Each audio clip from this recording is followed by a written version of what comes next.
Kita urut ya, ketika memulai dialog, kemudian ketika menjalankan, melakukan dialog, dan yang ketiga ketika mengakhiri dialog.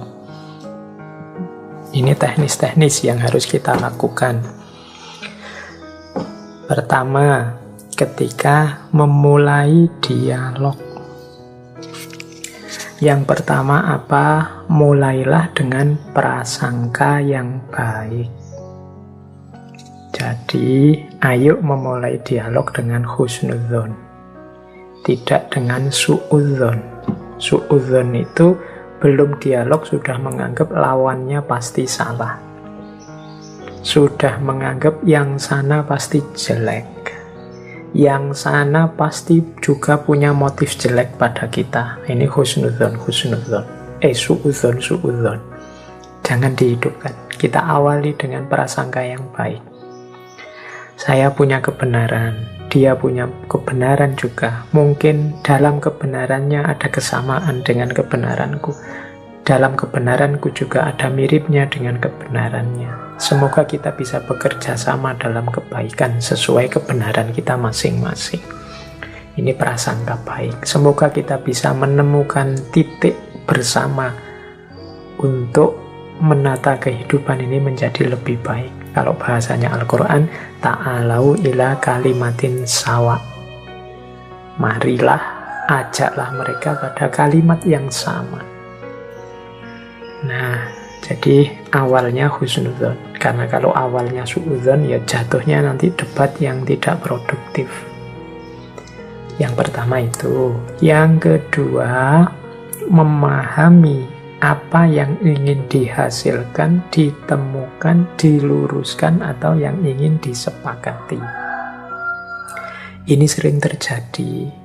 Diskusi, seminar, dialog, itu tidak jelas. Hasilnya ingin apa? Cuma membahas saja.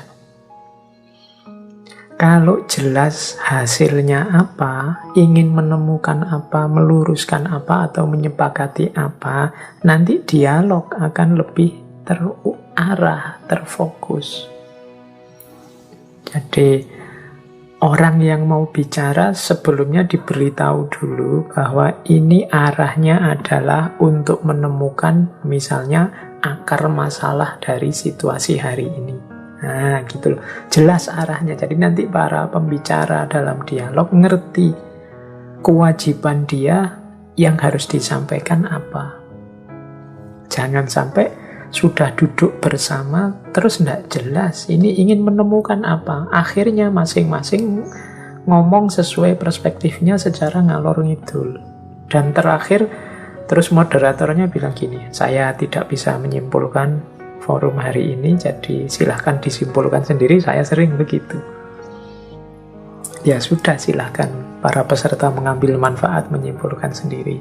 Akan lebih produktif, dialog itu jelas. Jadi nanti moderatornya terakhir bisa menyimpulkan, oh sesuai wawasan-wawasan tadi yang berkembang, berarti bisa kita simpulkan, tugas kita selanjutnya adalah bla bla bla bla.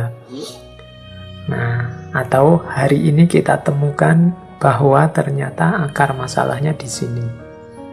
Atau ada yang perlu diluruskan dari wacana yang berkembang selama ini, bla bla bla bla. Atau siang ini kita sepakati, malam ini kita sepakati bahwa untuk mengatasi pandemi, nah, ini berarti jelas. Kalau jelas itu kan meresponnya mudah, melanjutkannya mudah. Tapi memang banyak diskusi, seminar yang diawali dari ketidakjelasan, dijalankan secara tidak jelas, ya akhirnya pasti juga tidak jelas. Oke, ini kunci. Jadi selain prasangka baik, kunci kedua adalah tujuannya jelas.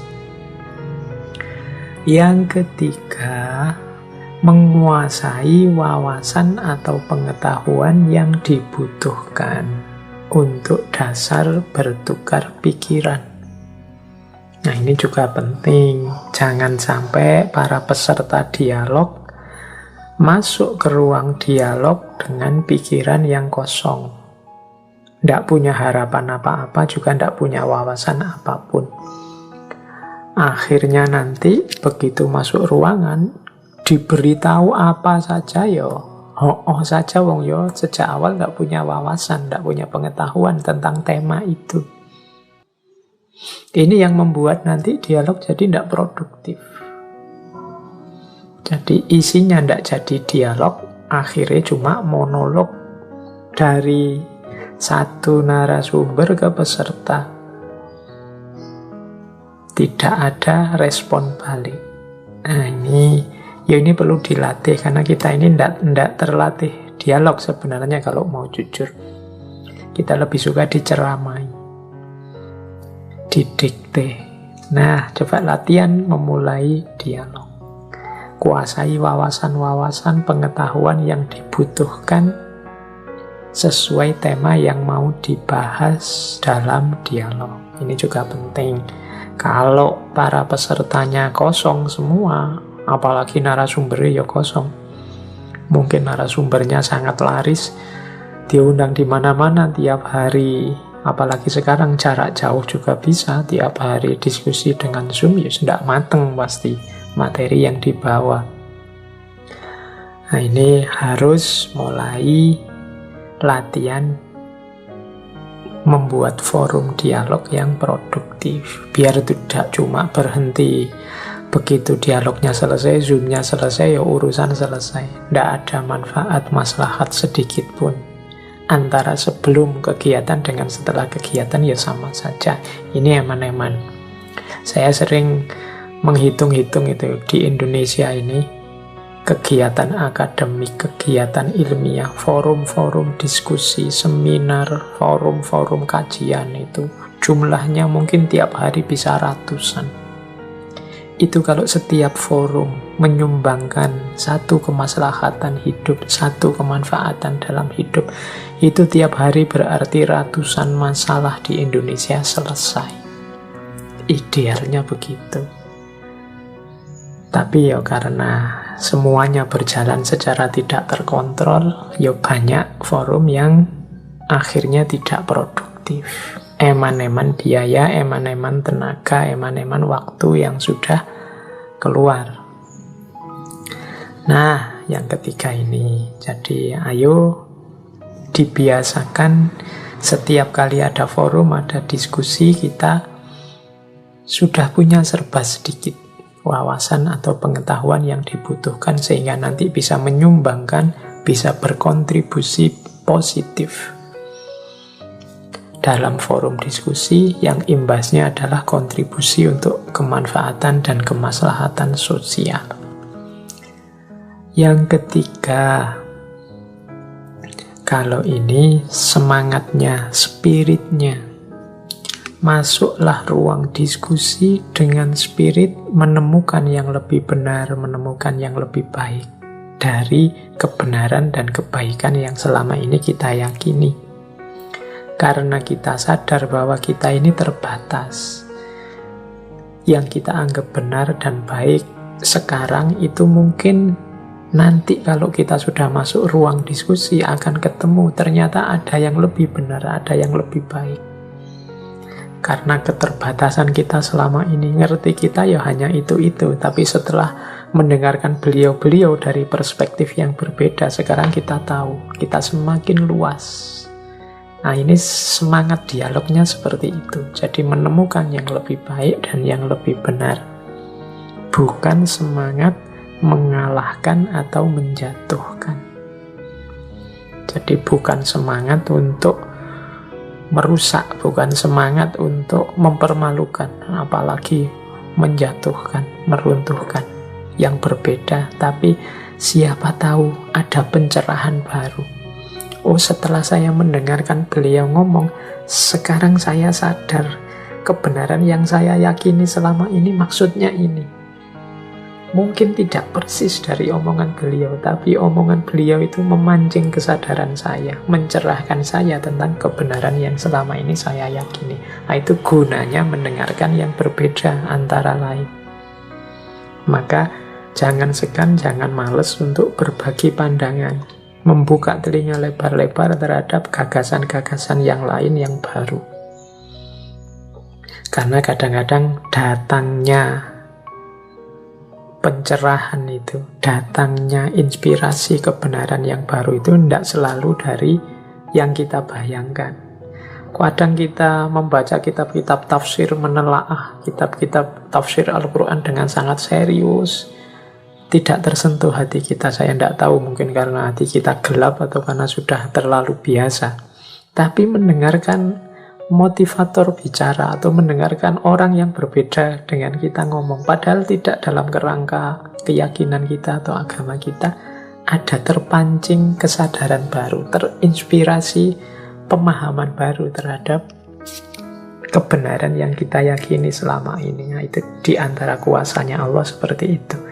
Makanya ada beberapa tokoh filosof Muslim kontemporer, misalnya Syed Hussein Nasr, punya teori namanya teori passing over. Passing over itu beliau menyarankan para intelektual, para cendekiawan Muslim untuk tidak segan-segan belajar juga tentang agama-agama yang berbeda. Itu namanya passing over. Bukan untuk pindah agama, tapi belajar agama yang berbeda. Untuk selanjutnya nanti kembali lagi ke agama kita dengan spirit yang lebih baru, semangat yang lebih baru, inspirasi-inspirasi baru. Nah, ini namanya passing over. Jadi bukan pindah-pindah agama, tapi menjelajahi kemuliaan ajaran-ajaran agama yang lain untuk selanjutnya semakin kita tercerahkan tentang kebenaran agama kita. Ini makanya ngaji filsafat ini sering kita masukkan tema-tema yang beragam, yang tidak cuma tema-tema tasawuf, tema-tema keagamaan atau yang filsafat Islam saja. Ini harapannya siapa tahu dari berbagai wawasan yang sangat beragam itu ada satu dua yang membantu mencerahkan kita, membuat lebih paham kita tentang keyakinan-keyakinan kebenaran kita selama ini. Jadi itu manfaatnya, antara lain gunanya kita membuka mata lebar-lebar, membuka telinga lebar-lebar, mendengarkan, membaca yang berbeda. Oke, itu yang keempat. Jadi semangatnya ditata lagi, bukan semangat perang, tapi semangat belajar. Bukan semangat mengalahkan, tapi semangat memahami. Yang keempat, yang kelima, ya tentunya siapkan mental, siapkan emosi.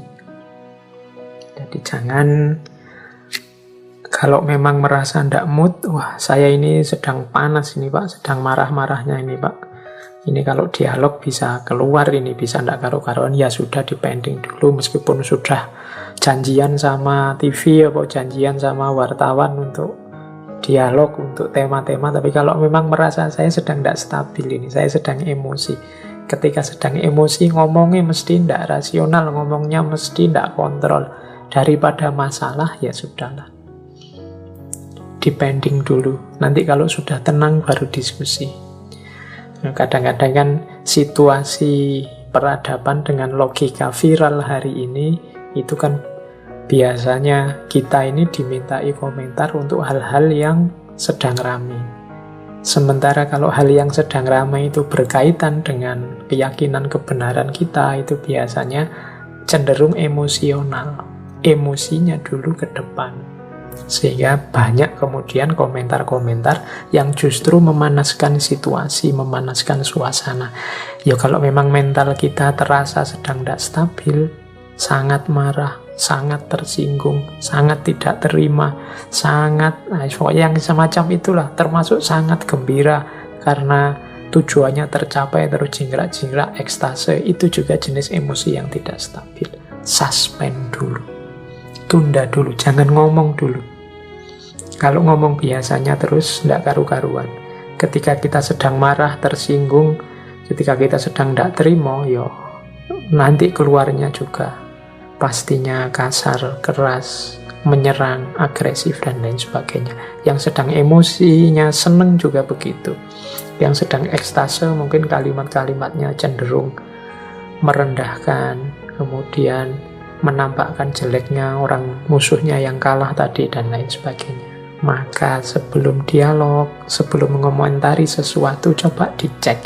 Ini aku dalam kondisi stabil mental apa enggak? Emosiku tersulut apa enggak? Emosiku terkontrol apa enggak? Kalau memang sedang tidak mood, mending mundur dulu. Enggak usah banyak omong dulu. Ditenangkan dulu, distabilkan dulu. Dialognya dipending dulu. Tidak semuanya harus kita komentari, tidak semuanya harus kita selesaikan segera. Karena begitu kita salah strategi, pada akhirnya kita akan nambah masalah baru. Dialog jadi sumber persoalan yang baru. Yang terakhir tentunya menyiapkan sarana dan media yang diperlukan. Tempatnya, alat komunikasinya, suasananya, dan lain sebagainya. Kalau ini ya niscaya ya. Mental kita siap, tempatnya tidak memadai. Misalnya diskusi kok ramenya seperti ini, suasananya kok banyak orang teriak-teriak, ya sudah, tidak usah dialog lah, tidak usah diskusi, nanti malah tidak produktif. Atau peralatan komunikasi ini rusak. Nah, ini juga kan mengganggu diskusi. Forumnya besar sekali tapi mikrofonnya mati, yang belakang tidak dengar, itu kan ya masalah. Atau seperti hari ini diskusi-diskusi via Zoom, jaringannya tidak stabil, ngomong satu kalimat jaringan putus, ngomong satu kalimat lagi jaringan putus, itu pesertanya jengkel sudah, emosi dan mentalnya mesti drop. Panitia harus mempertimbangkan ini diundur apa gimana enaknya ya. Sarana dan media disiapkan dulu sebaik mungkin biar dialog bisa produktif. Ini persiapan dialog.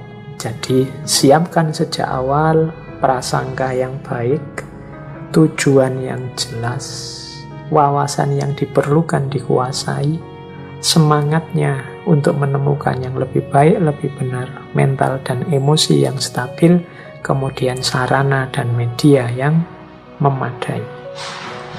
Insya Allah nanti diskusinya produktif. Terus, sekarang dialognya jalan. Apa yang harus kita lakukan saat dialog sudah berjalan? Yang pertama, hargai pendapat orang lain sejauh pendapat tersebut mempunyai argumen. Maksudnya apa yo? Orang itu kan memang punya pendiriannya sendiri-sendiri dengan dasar pendiriannya sendiri-sendiri. Kita harus hargai meskipun berbeda, bahkan meskipun berlawanan, bahkan meskipun kita tahu di mana kelemahan gagasan itu, tetap kita hargai. Jadi kadang-kadang kan kita ini begitu ketemu orang yang pandangannya berbeda, kita anggap pokoknya dia mesti salah dan kita cenderung tidak menghargai. Tidak menghargainya itu biasanya dengan cara kita tidak mau mendengarkan argumennya, dengan cara kita cuek dengan segala yang dia sampaikan. Itu namanya tidak menghargai. Tetap kita hargai, khususnya yang ada argumennya. Dia itu punya dasar, tidak ngawur. Yang membuat berbeda itu kan biasanya ya argumennya. Kita punya argumen berbeda dengan dia sehingga pendirian dan pendapat kita berbeda. Jadi yang pertama, ayo menghargai orang lain, latihan. Wong yo pendapat kita itu meskipun menurut kita benar, tapi kan kita manusia. Pasti ada titik-titik kurangnya dan titik-titik salahnya. Tidak ada manusia yang sempurna. Demikian juga pendapatnya dia. Jadi yang pertama ini, kalau sudah tidak saling menghargai, jangan dialog. Hasilnya akan kontraproduktif. Masalah tidak akan terselesaikan, keluar dialog nambah musuh. Oke, yang kedua, kelanjutan menghargai apa? Tidak memaksakan kehendak bahwa pendapat kita yang paling benar. Saya bilang tadi, ya kita ini manusia. Setiap pendapat ada titik-titik benarnya, ada titik-titik kurang atau salahnya.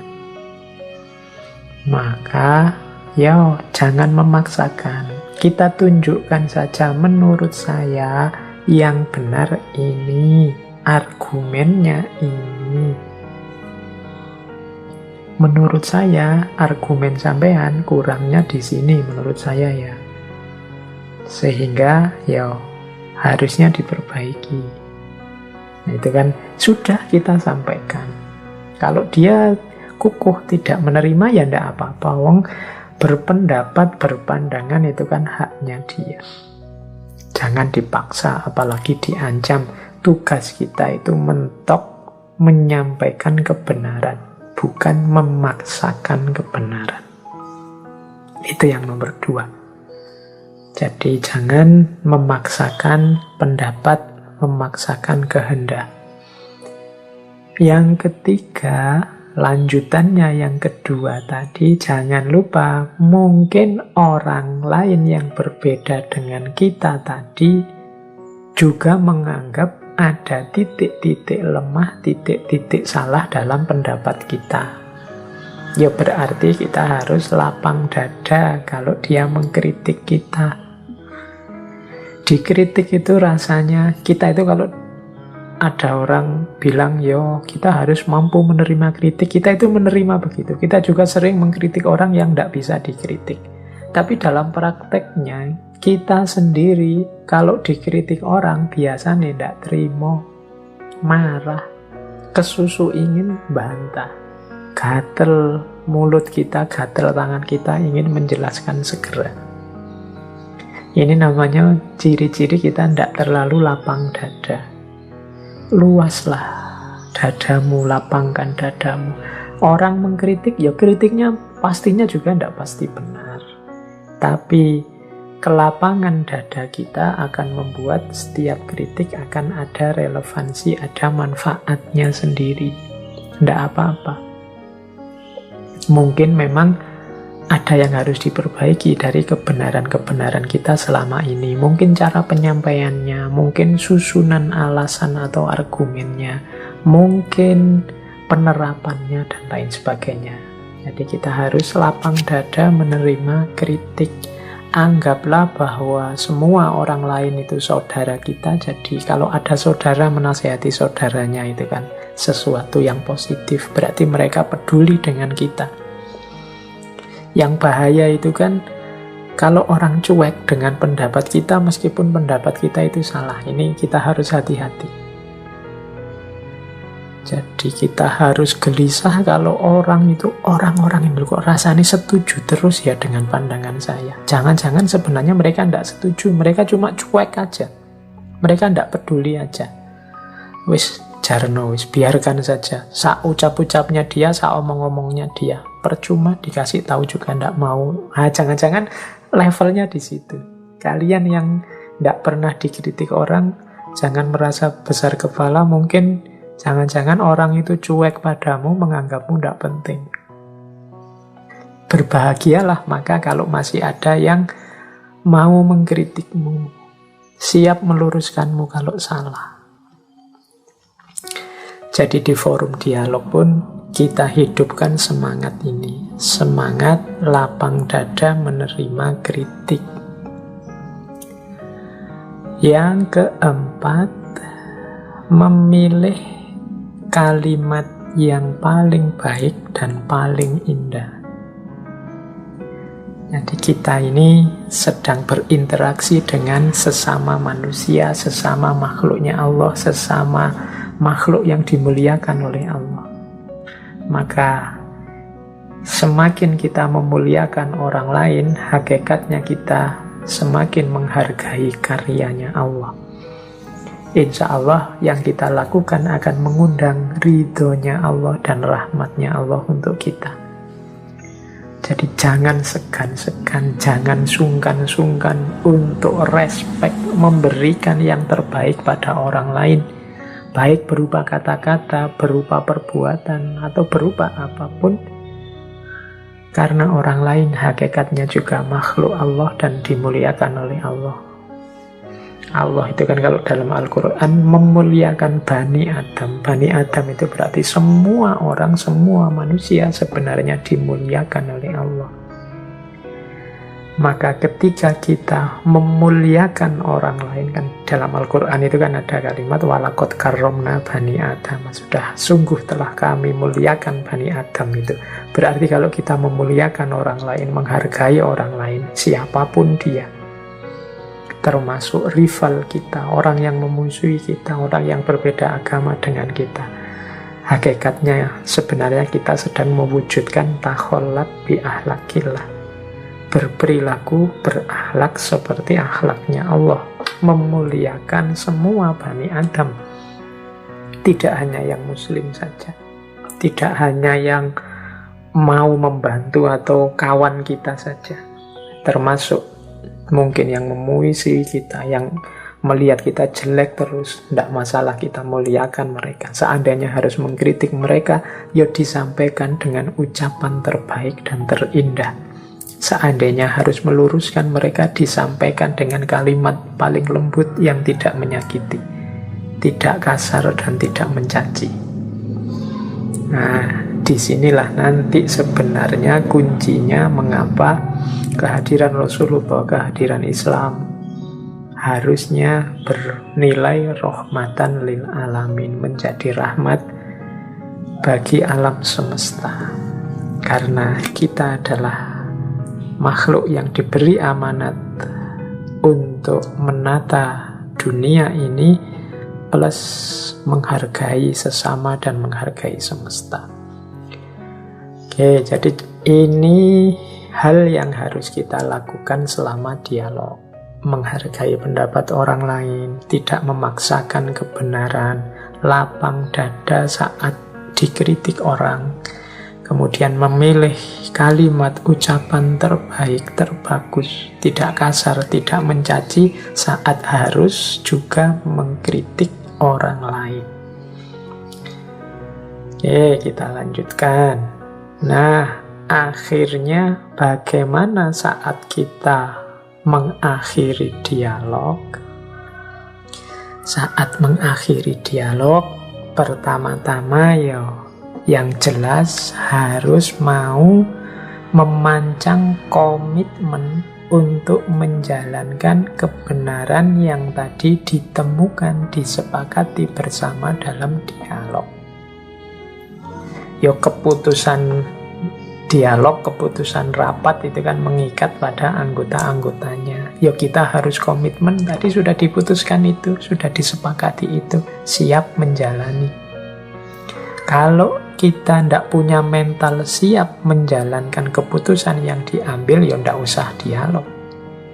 Kalau kita hanya ingin memaksakan keinginan kita, tidak usah dialog.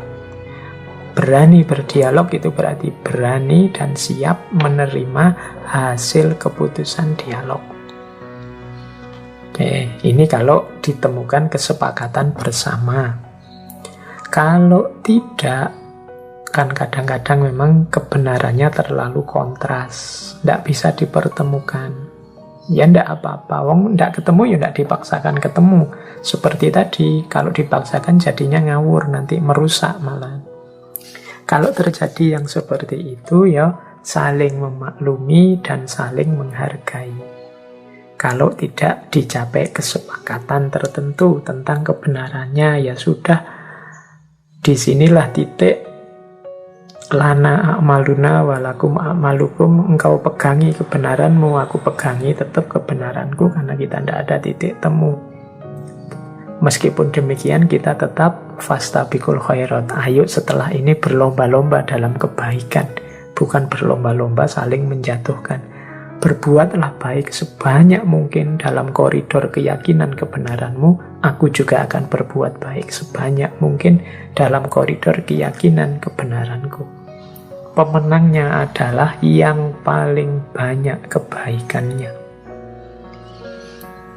Nah, ini seperti dulu waktu kita sesi membahas King Philosopher, ada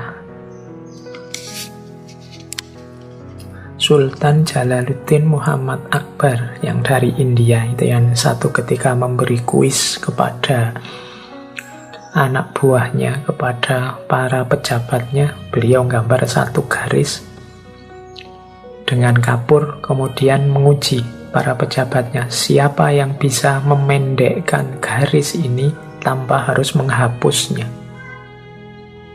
Semua pejabat yang lain geleng kepala, bingung gimana caranya memendekkan garis tanpa harus menghapusnya. Kemudian semuanya menyerah dan diundanglah sahabat beliau, tokoh juga yang sangat cerdik, namanya Birbal. Birbal ini kemudian memberi jawaban yang tepat. Birbal meminjam kapur tadi yang dipakai gambar oleh Sultan Jalaluddin. Kemudian Birbal nggambar satu garis lagi sebelahnya, tapi lebih panjang. Jadi dari situ kemudian Sultan, kamu memang pinter, ngerti maksud saya. Jadi untuk memendekkan garis tadi tanpa menghapusnya adalah membuat satu garis lagi lebih panjang di sebelahnya. Maka garis yang pertama tadi jadinya pendek. Ini sebenarnya analogi kebenaran tadi. Berlomba-lomba dalam kebaikan dan kebenaran itu dengan cara kita membuat kebenaran dan kebaikan lebih banyak dari orang lain. Bukan dengan cara menghapus dia. Silahkan dia dengan kebenarannya, kita dengan kebenaran kita. Kita perbanyak kebaikan dan kebenaran kita, maka garis kita akan lebih panjang. Berarti kita yang menang. Tapi kalau garisnya dia yang lebih panjang, kita yang kalah. Kita kalah panjang. Itulah logika fastabiqul khairat. Ini dulu pernah kita bahas di sesi King Philosopher ketika kita membahas dini ilahi, ajaran yang dibawa oleh Sultan Jalaluddin Muhammad Akbar. Oke, yang terakhir ketika mengakhiri dialog, ya tetap kita sadar bahwa kita ini manusia, punya kelemahan, punya keterbatasan. Sehingga kebenaran apapun yang kita temukan, yang kita sepakati, nilainya tidak mutlak. Berarti besok atau kapanpun kalau ada bukti baru, data baru, dalil baru, pemahaman yang baru, kita siap berubah. Hakikatnya kebenaran apapun yang kita pahami hari ini bernilai wallahu a'lam bissawab. Allah lebih tahu mana yang paling benar. Jadi mengakhiri dialog dengan pasrahkan semua pada Allah. Allah yang tahu yang paling benar. Sampai detik ini kita hanya tahu kebenaran sebatas yang kita temukan ini. Berarti besok kalau ada dalil baru, bukti baru yang kita temukan, kita siap untuk berubah sesuai kebenaran yang lebih baru, yang lebih kuat yang kita temukan selanjutnya. Nah, ini hal terakhir yang harus kita lakukan saat dialog.